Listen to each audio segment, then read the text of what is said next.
ನಾವು ಸಾಮಾನ್ಯವಾಗಿ British, French, Dutch ಮತ್ತು ಪೋರ್ಚುಗೀಸರ ಬಗ್ಗೆ ಕೇಳಿದ್ದೀವಿ.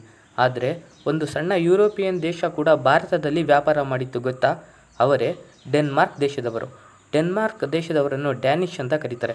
ಸಣ್ಣ ಶಕ್ತಿ, ಆದರೆ ಇತಿಹಾಸದಲ್ಲಿ ತನ್ನ ಗುರುತು ಬಿಟ್ಟ ದೇಶ. ಹಲೋ ಗೈಸ್, ಲರ್ನಿಫೈ ಕನ್ನಡ ಚಾನಲ್ಗೆ ನಿಮ್ಮೆಲ್ಲರಿಗೂ ಸ್ವಾಗತ. ಭಾರತದಲ್ಲಿ ಡ್ಯಾನಿಷ್ ವ್ಯಾಪಾರ ಹೇಗೆ ಆರಂಭ ಆಯಿತು, ಅವರು ಯಾವ ಸ್ಥಳಗಳಲ್ಲಿ ನೆಲೆಸಿದರು ಹಾಗೂ ಅವರ ವ್ಯಾಪಾರ ಭಾರತದಲ್ಲಿ ಹೇಗೆ ಅಂತ್ಯ ಆಯಿತು ಅಂತ ನೋಡೋಣ. ಡ್ಯಾನಿಷ್ ಈಸ್ಟ್ ಇಂಡಿಯಾ ಕಂಪನಿಯ ಸ್ಥಾಪನೆ. ಈ ಕಂಪನಿಯನ್ನು 1616ರಲ್ಲಿ ಡೆನ್ಮಾರ್ಕ್ನಲ್ಲಿ ಸ್ಥಾಪಿಸಿದರು. ಭಾರತ ಮತ್ತು ಏಷ್ಯಾ ದೇಶಗಳ ಜೊತೆ ವ್ಯಾಪಾರ ಮಾಡಿ ಲಾಭ ಗಳಿಸುವುದು ಇದರ ಮುಖ್ಯ ಉದ್ದೇಶವಾಗಿತ್ತು. ಆ ಕಾಲದಲ್ಲಿ ಯುರೋಪಿನ ಹಲವು ದೇಶಗಳು ಸಮುದ್ರ ಮಾರ್ಗದಿಂದ ಭಾರತಕ್ಕೆ ಬಂದು ಮಸಾಲೆ, ಬಟ್ಟೆ ಹಾಗೂ ಅಮೂಲ್ಯ ವಸ್ತುಗಳನ್ನು ಪಡೆದುಕೊಳ್ಳುತ್ತಿದ್ದರು. ಡ್ಯಾನಿಷರು ಕೂಡ ಇದೇ ಸ್ಪರ್ಧೆಗೆ ಕಾಲಿಟ್ಟರು. ಇದರ ಮೊದಲೇ ಹೆಜ್ಜೆಯೇ ತ್ರಾಂಕ್ವೆಬಾರ್ನಲ್ಲಿ ತಮ್ಮ ಮೊದಲ ವ್ಯಾಪಾರ ಕೇಂದ್ರವನ್ನು ಸ್ಥಾಪಿಸುವುದು. ತಡೆನ ತ್ರಾಂಕ್ವೆಬಾರ್ ಇಂದಿನ ತಾರಂಗಬಾಡಿಯ ಬಂದರು. ಈ ಕೇಂದ್ರವನ್ನು 1620ರಲ್ಲಿ ಸ್ಥಾಪಿಸಿದರು. ಇವರು ತ್ರಾಂಕ್ವೆಬಾರ್ ನಾಯಕನೊಂದಿಗೆ ಒಪ್ಪಂದ ಮಾಡಿಕೊಂಡು ತಮ್ಮ ಮೊದಲ ವ್ಯಾಪಾರ ಕೇಂದ್ರವನ್ನು ಸ್ಥಾಪಿಸಿದರು. ಇಲ್ಲಿ ಡ್ಯಾನ್ಸ್ಬೂರ್ಗ್ ಫೋರ್ಟ್ ಎಂಬ ಬಲವಾದ ಕೋಟೆಯನ್ನು ಕಟ್ಟಿದರು. ಈ ಕೇಂದ್ರವು ಡ್ಯಾನಿಷ್ರ ಮುಖ್ಯ ವ್ಯಾಪಾರ ಕೇಂದ್ರವಾಗಿ ಬೆಳೆಯಿತು. 1620ರಲ್ಲಿ ಕೇರಳದ ತಿರುವಾಂಕೂರಿನಲ್ಲಿ ತಮ್ಮ ವ್ಯಾಪಾರ ಕೇಂದ್ರವನ್ನು ತೆರೆದರು. ವ್ಯಾಪಾರದ ಪ್ರಮುಖ ವಸ್ತುಗಳು. ಡ್ಯಾನಿಷರು ಮುಖ್ಯವಾಗಿ ಮಸಾಲೆಗಳು, ಸ್ಪೈಸಸ್ ಮತ್ತು ಹತ್ತಿ ಬಟ್ಟೆಗಳನ್ನು ವ್ಯಾಪಾರ ಮಾಡುತ್ತಿದ್ದರು. ಈ ವಸ್ತುಗಳನ್ನು ಭಾರತ ಮತ್ತು ಏಷ್ಯಾದಲ್ಲಿ ಖರೀದಿಸಿ ಯುರೋಪ್ನಲ್ಲಿ ಮಾರಾಟ ಮಾಡುತ್ತಿದ್ದರು. ಆದರೆ ಬ್ರಿಟಿಷ್ ಮತ್ತು ಡಚ್ ವ್ಯಾಪಾರಿಗಳಿಗೆ ಹೋಲಿಸಿದರೆ ಇವರ ವ್ಯಾಪಾರ ಪ್ರಮಾಣ ಕಡಿಮೆ ಇತ್ತು. ಸೆರಂಪೋರ್. ಈ ಕೇಂದ್ರವನ್ನು 1698ರಲ್ಲಿ ಬಂಗಾಳದಲ್ಲಿ ಸ್ಥಾಪಿಸಿದರು.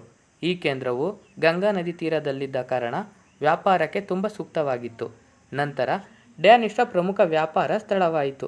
ಮಿಷನರಿಗಳು ಮತ್ತು ಶಿಕ್ಷಣ. ಡ್ಯಾನಿಷರ ವಿಶೇಷತೆ ಏನೆಂದರೆ ಅವರು ಕೇವಲ ವ್ಯಾಪಾರ ಮಾತ್ರ ಮಾಡಲಿಲ್ಲ, ವ್ಯಾಪಾರದ ಜೊತೆಗೆ ಕ್ರೈಸ್ತ ಮಿಷನರಿಗಳನ್ನು ಭಾರತಕ್ಕೆ ಕರೆತಂದರು. ಶಾಲೆಗಳು ಮತ್ತು ಮುದ್ರಣಾಲಯಗಳನ್ನು ಸ್ಥಾಪಿಸಿದರು. 1706ರಲ್ಲಿ ತ್ರಾಂಕ್ವೆಬಾರ್ನಲ್ಲಿ ಮೊದಲ ಪ್ರೊಟೆಸ್ಟೆಂಟ್ ಮಿಷನರಿ ಕಾರ್ಯ ಆರಂಭವಾಯಿತು. ಇದು ಭಾರತದಲ್ಲಿ ಶಿಕ್ಷಣ ಮತ್ತು ಧರ್ಮ ಪ್ರಚಾರಕ್ಕೆ ಹೊಸ ದಾರಿ ತೆರೆಯಿತು. ಈ ಪ್ರೊಟೆಸ್ಟೆಂಟ್ ಮಿಷನರಿಯನ್ನು ಸ್ಥಾಪಿಸಿದವರು ಬರ್ತಲೋಮಸ್ ಝಿಯನ್ಬರ್ಗ್ ಮತ್ತು ಹೆನ್ರಿಕ್ ಫ್ಲುಟ್ಜಾ. ಡ್ಯಾನಿಷರ ವ್ಯಾಪಾರ ಕುಸಿತಕ್ಕೆ ಕಾರಣಗಳು. ಬ್ರಿಟಿಷರು ಮತ್ತು ಡಚ್ ವ್ಯಾಪಾರಿಗಳ ತೀವ್ರ ಸ್ಪರ್ಧೆ. ಬ್ರಿಟಿಷರಿಗೆ ಮತ್ತು ಡಚ್ ವ್ಯಾಪಾರಿಗಳಿಗೆ ಇದ್ದಂಥ ಕಂಪನಿಯ ಆರ್ಥಿಕ ಬೆಂಬಲ ಡ್ಯಾನಿಷ್ ವ್ಯಾಪಾರಿಗಳಿಗೆ ಇರಲಿಲ್ಲ. ಆದ್ದರಿಂದ ವ್ಯಾಪಾರಿಗಳು ಬ್ರಿಟಿಷ್ ಮತ್ತು ಡಚ್ಚರಿಗೆ ಪೈಪೋಟಿ ಆಗಲಿಲ್ಲ. ಹಣಕಾಸಿನ ಕೊರತೆ. ಸಣ್ಣ ದೇಶವಾಗಿರುವುದರಿಂದ ಸೈನಿಕ ಶಕ್ತಿ ಕಡಿಮೆ. ಇದರಿಂದ ಡ್ಯಾನಿಷರು ಭಾರತದಲ್ಲಿ ಬಲವಾದ ಶಕ್ತಿಯಾಗಲು ಸಾಧ್ಯವಾಗಲಿಲ್ಲ. ಕೊನೆಗೆ 1845ರಲ್ಲಿ ಡ್ಯಾನಿಷರು ತಮ್ಮ ಎಲ್ಲ ವ್ಯಾಪಾರ ಕೇಂದ್ರಗಳನ್ನು ಬ್ರಿಟಿಷರಿಗೆ ಮಾರಿಬಿಟ್ಟರು. ತ್ರಾಂಕ್ವೆಬಾರ್ ಮತ್ತು ಸೆರಂಪೋರ್ ಕೂಡ ಬ್ರಿಟಿಷರ ಕೈ ಸೇರಿತು.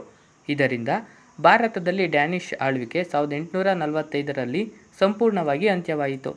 ಸಣ್ಣ ದೇಶವಾದರೂ ಡ್ಯಾನಿಷರು ಭಾರತದಲ್ಲಿ ತಮ್ಮ ಇತಿಹಾಸವನ್ನು ಬರೆದಿದ್ದಾರೆ. ಅವರು ದೊಡ್ಡ ಶಕ್ತಿ ಆಗಲಿಲ್ಲ, ಬ್ರಿಟಿಷರಂತೆ ಆಡಳಿತ ಮಾಡದಿದ್ದರು, ಶಿಕ್ಷಣ, ಮಿಷನರಿ ಮತ್ತು ವ್ಯಾಪಾರದಲ್ಲಿ ತಮ್ಮ ಗುರುತು ಬಿಟ್ಟಿದ್ದಾರೆ. ಇದು ಇವತ್ತಿನ ವಿಡಿಯೋ ಡ್ಯಾನಿಷರ ಬಗ್ಗೆ ಮಾಹಿತಿ. ಈ ವಿಡಿಯೋ ನಿಮಗೆ ಇಷ್ಟವಾಗಿದ್ದರೆ ಲೈಕ್ ಮಾಡಿ ಹಾಗೂ ಇತಿಹಾಸ ಮತ್ತು ಸ್ಪರ್ಧಾತ್ಮಕ ಪರೀಕ್ಷೆಗಳಿಗಾಗಿ ಇನ್ನಷ್ಟು ವಿಡಿಯೋಗಳಿಗಾಗಿ ನಮ್ಮ ಲರ್ನಿಫೈ ಕನ್ನಡ ಚಾನಲನ್ನು ಸಬ್ಸ್ಕ್ರೈಬ್ ಮಾಡಿ. ಮತ್ತೆ ಮುಂದಿನ ವಿಡಿಯೋದಲ್ಲಿ ಸಿಗೋಣ. ಧನ್ಯವಾದಗಳು.